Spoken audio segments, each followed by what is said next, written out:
I'm Simona Cotoni and you're watching Awaz News. Trudeau calls for stop to attacks on nuclear plants in Ukraine. BC healthcare workers protest new workplace vaccine mandate. Gasoline has never been more expensive and high prices are likely to stick around for a while. Ontario on track to lift mask mandate by end of March. Military exercise taking place at former Toronto subway station this weekend.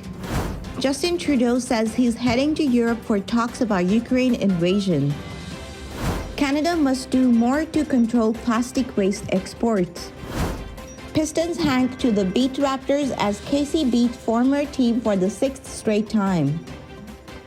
MLB union meet for 1.5 hours, discuss next step and talk.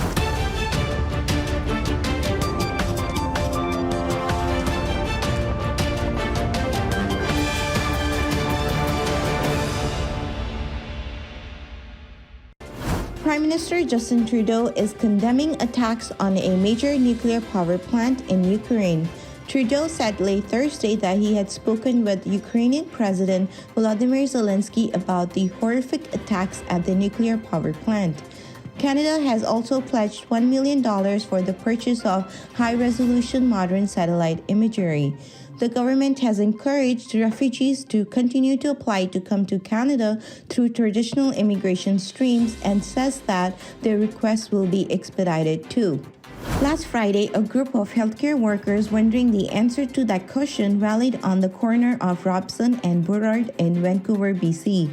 The protest was hosted by a pro-freedom group called No New Normal was one of 4 days of demonstration calling for an end to COVID-19 mandates, including the province's new mandate that requires all healthcare workers, including those who treat patients virtually, to be inoculated for COVID-19 by March 24, 2022.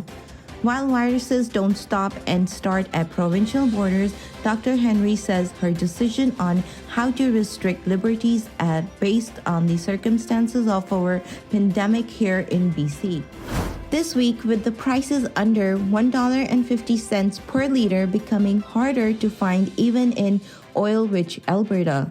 Meanwhile, some drivers in the British Columbia and Newfoundland are contemplating the eye-watering figure of more than $2 per liter for the first time.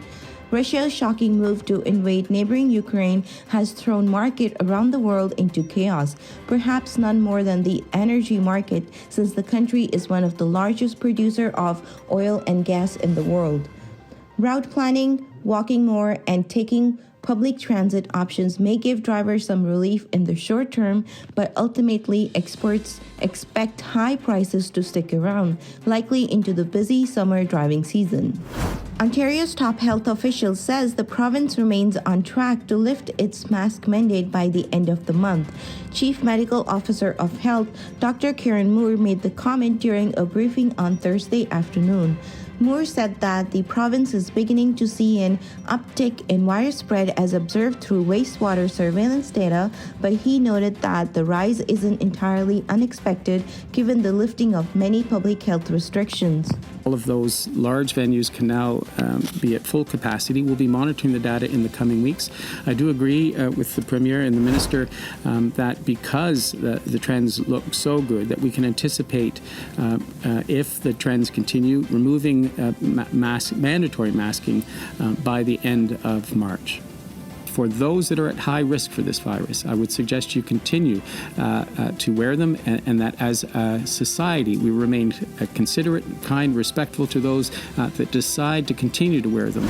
Transit riders in downtown Toronto shouldn't be shocked if they see military personnel wandering around in uniform this weekend. The 48th Highlanders of Canada, one of Toronto's Army Reserve units, is scheduled to conduct a training exercise at Lower Bay Station near Bloor Street. No live ammunition will be used and uniformed soldiers will be unarmed. 7 subway stations along Line 1 are also scheduled to be closed this weekend as crews install automatic train control signal system. Prime Minister Justin Trudeau is heading to Europe this weekend to meet with the allies over the response to Russia's invasion of Ukraine. Trudeau will travel to London, Berlin, and Latvia, where Canada is leading multinational NATO battle group. We need to solve this together. We need to end the fighting in Ukraine. We need to restore territorial integrity and sovereignty. And the way we're doing it is by demonstrating that Vladimir Putin made a terrible mistake in choosing to overturn decades of peace and stability and respect for territory. In the year since new rules to slow global export of plastic waste took effect, Canada's shipment rose by more than 13%, and most of it's going to United States with no knowledge of where it ultimately ends up.